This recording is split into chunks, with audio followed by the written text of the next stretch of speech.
Olá, olá, olá. Cadê o pessoal?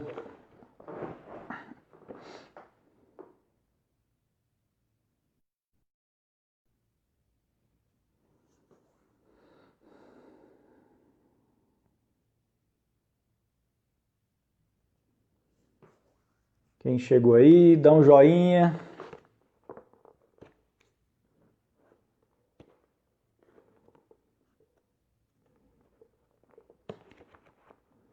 Lá, pessoal, quem for chegando aí, vai se pronunciando aí. Me conta como é que tá a transmissão, se tá tudo tranquilo. Boa noite para todo mundo.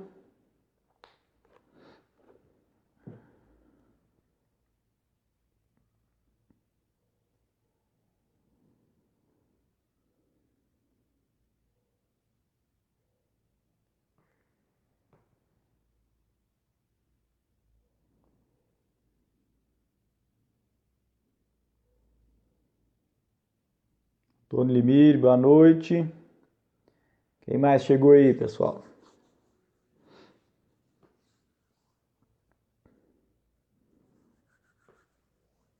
Boa noite, Dinha.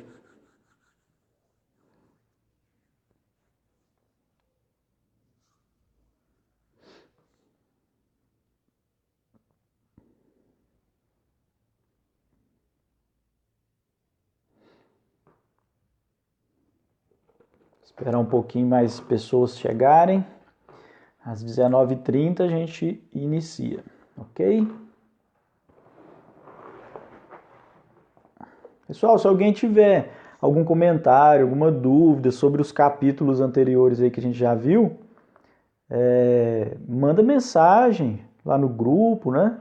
Coloca lá a dúvida e que a gente vai respondendo, vai conversando, tá?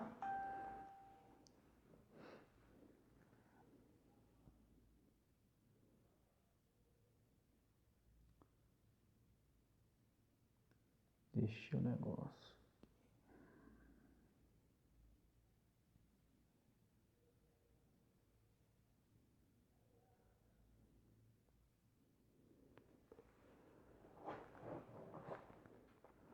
Ok, pessoal? Mais um minutinho a gente começa.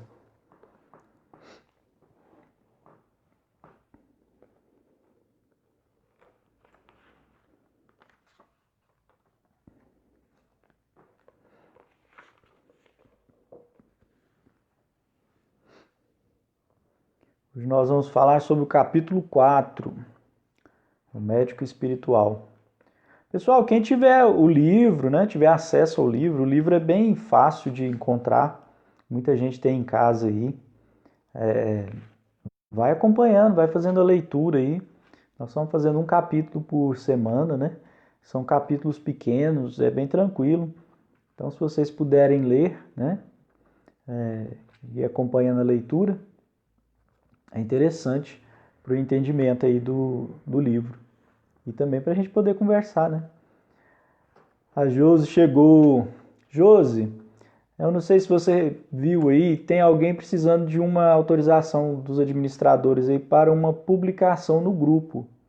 Dá uma olhadinha lá, se você puder, e veja lá se pode ser publicado no grupo, faz a liberação lá, ok?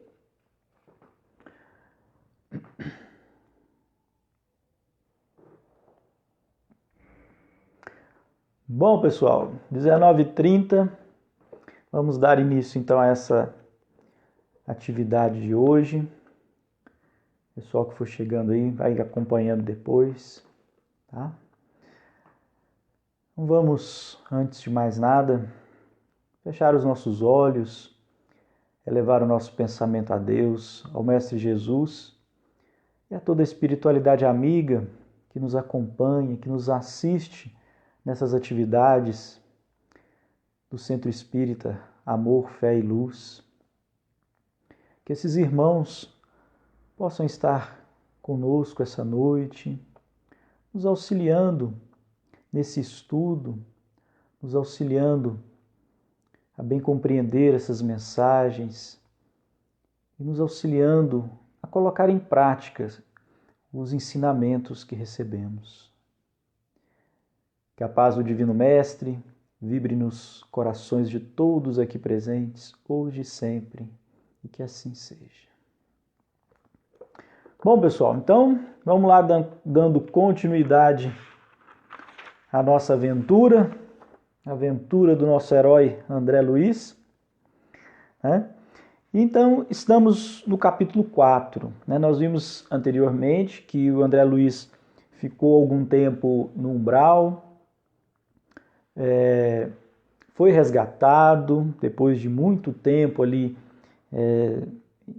passando por maus bocados, né? Sem conseguir compreender adequadamente o que estava acontecendo. E então ele foi socorrido, foi levado à colônia espiritual, nosso lar, e está sendo então tratado, né, como um doente que ele está nesse momento. Então o capítulo 4, intitulado O Médico Espiritual. No dia imediato após reparador e profundo repouso, experimentei a bênção radiosa do sol amigo, qual suave mensagem ao coração. Claridade reconfortante atravessava ampla janela, inundando o recinto de cariciosa luz. Sentia-me outro, energias novas tocavam-me o íntimo. Tinha a impressão de sorver a alegria da vida a longos haustos. Na alma, apenas um ponto sombrio. A saudade do lar, o apego à família que ficara distante. Numerosas interrogações pairavam-me na mente. Mas tão grande era a sensação de alívio que eu sossegava o espírito, longe de qualquer interpelação. Quis levantar-me, gozar o espetáculo da natureza cheia de brisas e de luz, mas não o consegui, e concluí que sem a cooperação magnética do enfermeiro, tornava-se-me impossível deixar o leito.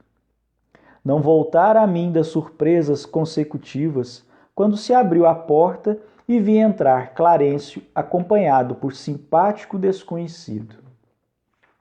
Então aqui a gente pode imaginar, né, pessoal, o que André Luiz estava sentindo nesse primeiro amanhecer em nosso lar, depois de tanto tempo naquelas regiões sombrias, né, passando por tantos apuros, por todos sofrimentos, né?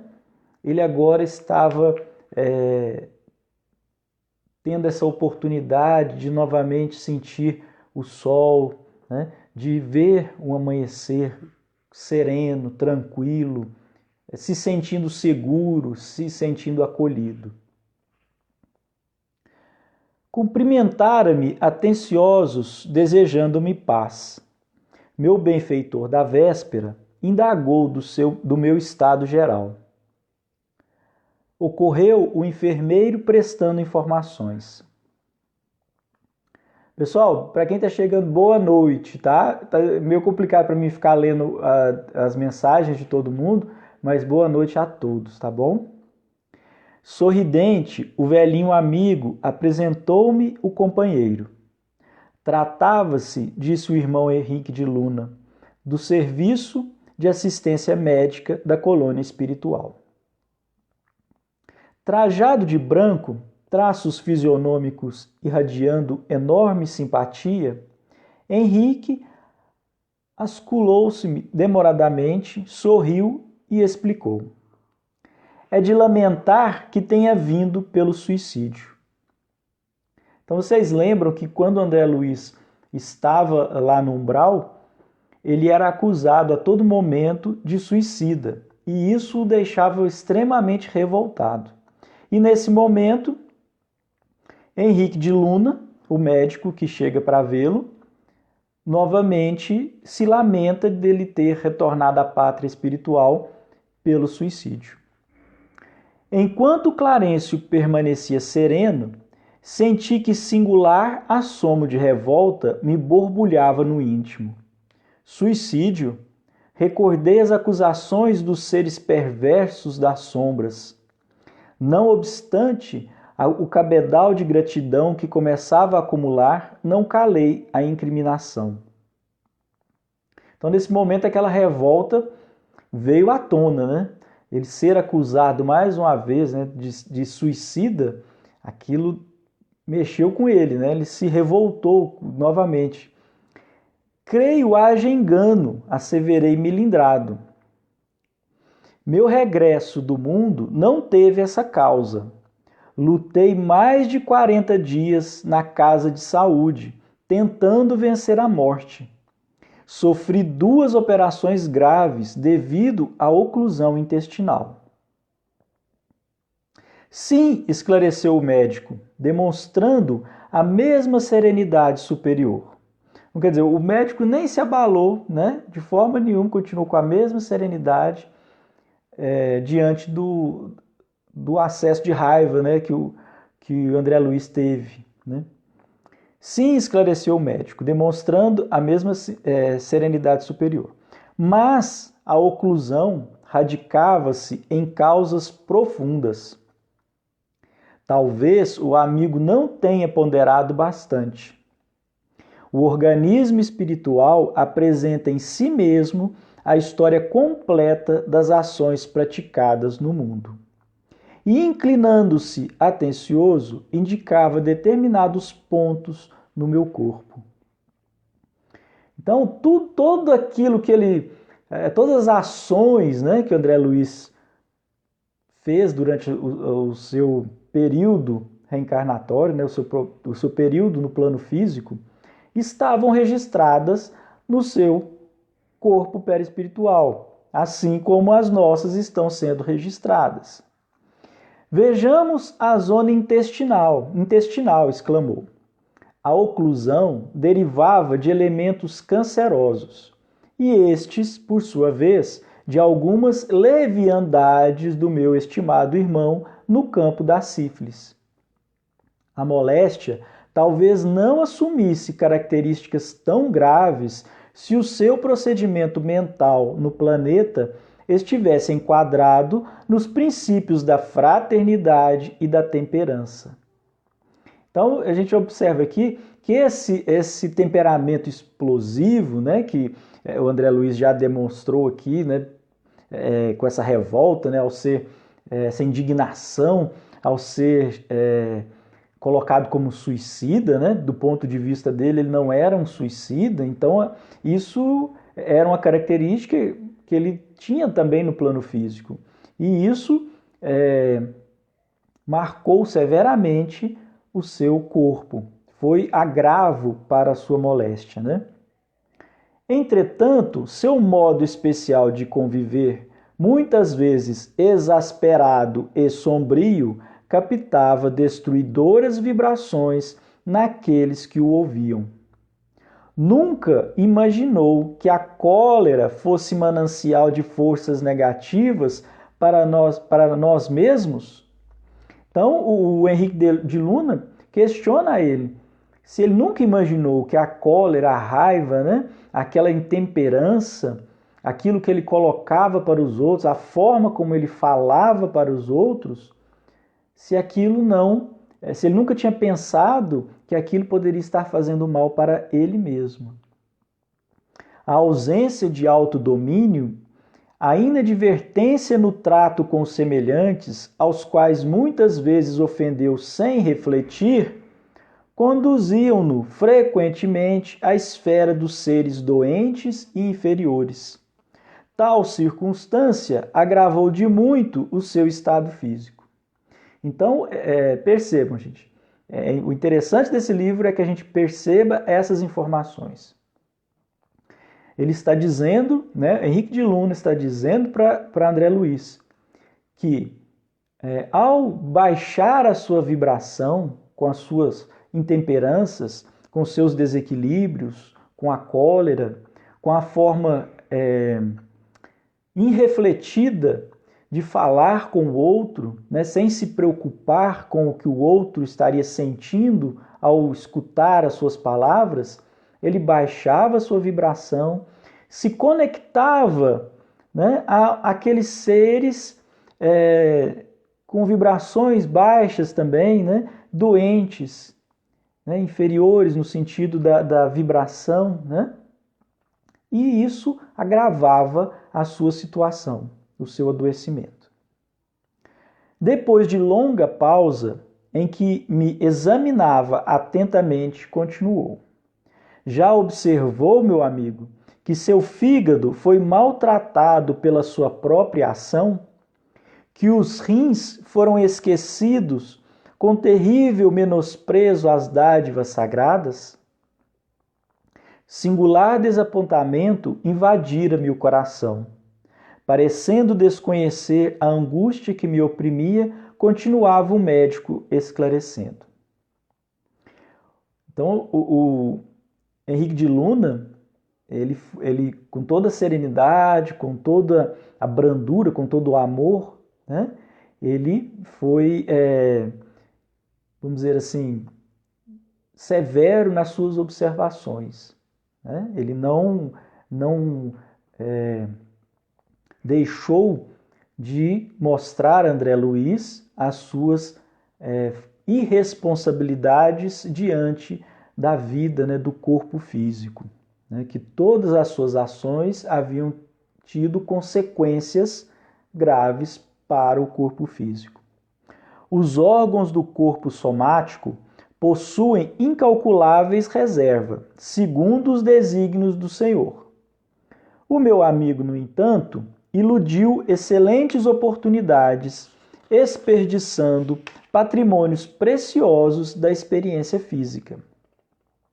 A longa tarefa que lhe foi confiada pelos maiores da espiritualidade superior foi reduzida a meras tentativas de trabalho que não se consumou. Todo o aparelho gástrico foi destruído à custa de excessos de alimentação e bebidas alcoólicas, aparentemente sem importância. Devorou-lhe a sífilis energias essenciais. Como vê, o suicídio é incontestável. Então, o que o Henrique de Luna está explicando aqui para André Luiz e para nós? Lógico, obviamente. Nós todos recebemos, ao reencarnarmos, uma quantidade de energia vital suficiente, né? Dependendo de cada um é um caso, mas a energia suficiente para cumprirmos com as nossas tarefas, com as nossas obrigações, com as nossas responsabilidades assumidas no plano espiritual antes da reencarnação. A questão é que nós consumimos essa energia, muitas vezes, na grande maioria das vezes, né, nos nossos desequilíbrios. Né? Como ele fala aqui, o excesso de bebida, o excesso de comida, os desequilíbrios na região da sexualidade, né? Que aqui no caso, André Luiz teve a questão relacionada à sífilis. E isso tudo, o que é que causa? Se a gente está gastando essa energia, consumindo essa energia, e vamos então ter menos tempo disponível aqui no plano físico, né? Ou seja, vamos supor que a gente veio para ficar 60 anos. A nossa energia vital é para 60 anos e a gente consome ela em 40, então nós somos classificados como suicidas. Entenderam? Meditei nos problemas dos caminhos humanos, refletindo nas oportunidades perdidas. Na vida humana, conseguia ajustar numerosas máscaras ao rosto, talhando-as conforme a situação. Aliás, não poderia supor, noutro tempo, que me seriam pedidas contas de episódios simples que costumava considerar como fatos sem maior significação. Conceituara até ali os erros humanos segundo os preceitos da criminologia. Todo acontecimento insignificante, estranho aos códigos, entraria na relação de fenômenos naturais. Deparava-se-me, porém, agora outro sistema de verificação das faltas cometidas. Não me defrontavam tribunais de tortura, nem me surpreendiam abismos infernais. Contudo, benfeitores sorridentes comentavam-me as fraquezas como quem cuida de uma criança desorientada, longe das vistas paternais. Então, eu fico me imaginando, né, essa situação para o André Luiz nesse momento aqui e que qualquer um de nós pode passar, né? Ele era um homem que no plano físico, né, vamos dizer assim, tinha o respeito de todo mundo, né? Ele ditava as regras, ditava a forma de agir, né? Tinha o controle sobre o que acontecia, sobre a sua família e tudo mais. E, como ele mesmo diz, ele podia ajustar as máscaras sociais, né, conforme a situação. Então, no ambiente doméstico ele era uma pessoa, né, assim como qualquer um de nós. No ambiente doméstico é uma pessoa, quando está no trabalho põe uma outra máscara para se ajustar àquela situação social. Quando está lá na casa espírita é outra máscara, né? Infelizmente, né? Acontece, né, pessoal? Na casa espírita todo mundo é bonzinho, todo mundo é bacana, todo mundo se respeita, se sorri, se cumprimenta, e normalmente deveria ser assim do lado de fora também, mas a gente vê que é diferente, né? No entanto, no plano espiritual não existem essas máscaras. Ele está, vamos dizer assim, nu diante daquelas pessoas, diante daqueles benfeitores. Aqueles benfeitores conseguem enxergá-lo de uma forma que nem ele mesmo conseguia, né? De uma forma que ele mesmo evitava de se enxergar. Né? Então ali ele se sente como uma criança, né? Com os adultos dando ali nele uma lição, né? E ele todo sem graça, todo sem jeito, porque ele não tem como esconder as suas ações, né? Os seus atos. Talvez visitado por figuras diabólicas a me torturarem de tridente nas mãos, encontrasse forças para tornar a derrota menos amarga. Todavia, a bondade exuberante de Clarencio, a inflexão de ternura do médico, a calma fraternal do enfermeiro, penetrava-me fundo o espírito. Então, o orgulho dele, né? Aquele orgulho que ele trouxe do plano físico, nesse momento está sendo colocado no chão, né? E ele está se sentindo o orgulho ferido, né? Não me dilacerava o desejo de reação, doía-me a vergonha. E chorei, rosto entre as mãos.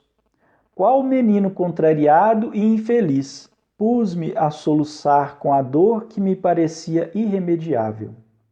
Não havia como discordar. Henrique de Luna falava com sobejas razões. Por fim, abafando os impulsos vaidosos, reconheci a extensão de minhas leviandades de outros tempos. A falsa noção de dignidade pessoal cedia terreno à justiça. Perante minha visão espiritual, só existia agora uma realidade torturante. Era verdadeiramente um suicida. Perdera o ensejo precioso da experiência humana. Não passava de náufrago a quem se recolhia por caridade. Foi então que o generoso Clarencio, sentando-se no meu leito a meu lado, afagou-me paternalmente os cabelos e falou comovido: Ó meu filho, não te lastimes tanto. Busquei-te atendendo à intercessão dos que te amam dos planos mais altos. Tuas lágrimas atingem seus corações. Não desejas ser grato, mantendo-te tranquilo no exame das próprias faltas? Na verdade, tua posição é a do suicida inconsciente.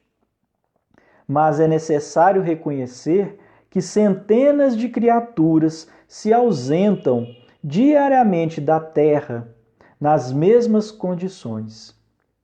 Acalma-te, pois. Aproveita os tesouros do arrependimento. Guarda a bênção do remorso, embora tardio, sem esquecer que a aflição não resolve problemas. Confia no Senhor e em nossa dedicação fraternal. Sossega a alma perturbada, porque muitos de nós, outros, já perambulamos igualmente nos teus caminhos. Ante a generosidade que transbordava dessas palavras, mergulhei a cabeça em seu colo paternal e chorei longamente. Então, pessoal, só chamando a atenção aqui para um detalhe, tá? Peraí que eu perdi aqui um pouquinho. Olha o que o Clarencio falou para o André Luiz. Um detalhe aqui. Busquei-te atendendo à intercessão dos que te amam dos planos mais altos. Então aqui o Clarencio já deu uma pistazinha para o André Luiz de que houve o pedido de alguém para o auxílio a ele, tá? Mais à frente nós vamos ver isso direitinho. Bom, mas então, pessoal, o que a gente precisa captar aqui nesse capítulo é que a grande maioria de nós, grande maioria mesmo, está nas mesmas condições do André Luiz. Nós estamos gastando as nossas energias que nos foram doadas para essa experiência terrena, nos nossos excessos e nos nossos desequilíbrios. A grande maioria de nós vai desencarnar nessa situação de suicida inconsciente, tá? Agora, vou chamar a atenção de vocês, para um detalhe. André Luiz não tinha essa informação. Então ele era um suicida inconsciente. Quando a gente não sabe que está fazendo alguma coisa, a gente está inconsciente. Agora, nesse momento, todos nós temos essa informação. Será que nós vamos ser considerados suicidas inconscientes? Da mesma forma que André Luiz? A doutrina espírita, pessoal, nos traz uma grande responsabilidade, porque nós temos a informação. A partir do momento que nós temos informação, nós não podemos usar a desculpa, né, do desconhecimento para os nossos maus atos, para os nossos desequilíbrios. Nós precisamos, então, buscar rever muitas das nossas ações, das nossas atitudes. Correto? Pouquíssimas são as pessoas que desencarnam quando essa energia realmente deveria ter fim, né? São os chamados completistas. São aqueles que vieram para ficar 100 anos e ficaram 100 anos. Né? São poucos. São aquelas pessoas que às vezes a gente ouve falar, né? ou tem na família, às vezes, né? Aquela pessoa assim que a família fala, se comenta, né? Nossa, morreu tão tranquilo, parece que dormiu e desencarnou, tão suave, tão sereno. São os completistas. São pessoas que estão desencarnando no momento certo, né? estão desencarnando ao final das suas energias vitais. Tem uma morte, normalmente, um desencarne mais sereno, mais suave, porque é como uma vela, né, que vai terminando ali, vai queimando, queimando, queimando, até que ela se extingue toda, né? Se queima toda. Ela não foi interrompida bruscamente em algum momento, né? Então, são coisas para a gente pensar um pouquinho, analisar, refletir, né, sobre as nossas atitudes, como é que a gente está lidando, né, com as nossas oportunidades, o que nós estamos fazendo de útil com essa energia que nós recebemos, né? Ok? E sempre lembrando que essa questão de que depois de termos a informação, nós não vamos mais poder dar a desculpa do desconhecimento. A responsabilidade é maior, ok? Então, fica aí a reflexão de hoje. Seu Pedro, boa noite. Hoje eu ouvi, seu Pedro. Pessoal, muito bom estar com vocês mais essa noite, mais essa segunda-feira, tá? Como eu falei no início, se alguém tiver alguma dúvida, algum comentário sobre os capítulos que a gente já estudou, põe lá no grupo, manda mensagem que a gente vai conversando, tá? É bom que a gente movimente o grupo, pode ser que outras pessoas tenham ficado com dúvida, mas às vezes fica meio sem jeito de perguntar. Então, se você pergunta, né, de repente pode estar auxiliando outra pessoa, né, a gente tirar as dúvidas. E algum comentário também, alguma contribuição que é sempre bem-vinda, tá certo? Maria Terezinha também tá aí, né, Terezinha? Boa noite. Quem chegou atrasado, Terezinha, é só voltar lá e ver de novo, tá ok? Vai estar sempre lá no grupo. Bom, pessoal, então foi isso. Espero que vocês tenham gostado aí desse capítulo, né, dessa aventura do André Luiz. E que tenha aí ficado algumas reflexões para todos, ok? Então, vou pedir a vocês que mais uma vez elevem o pensamento ao nosso Pai Maior, ao nosso Mestre Jesus e a toda essa espiritualidade amiga que nos assiste, que nos ampara. Vamos agradecer a esses irmãos, todo esse carinho que eles têm conosco, toda a paciência com os nossos erros, com os nossos desacertos. Vamos pedir a esses irmãos que estejam conosco, nos intuindo as boas ideias, as boas ações, nos fortalecendo para que possamos seguir levando a palavra do Mestre Jesus a todos os lares do nosso planeta. Que a paz do Divino Mestre vibre nos corações de todos aqui presentes, hoje e sempre, que assim seja. Mais uma vez, muito obrigado pela presença de todos, uma boa noite e até mais. Tchau, tchau, pessoal.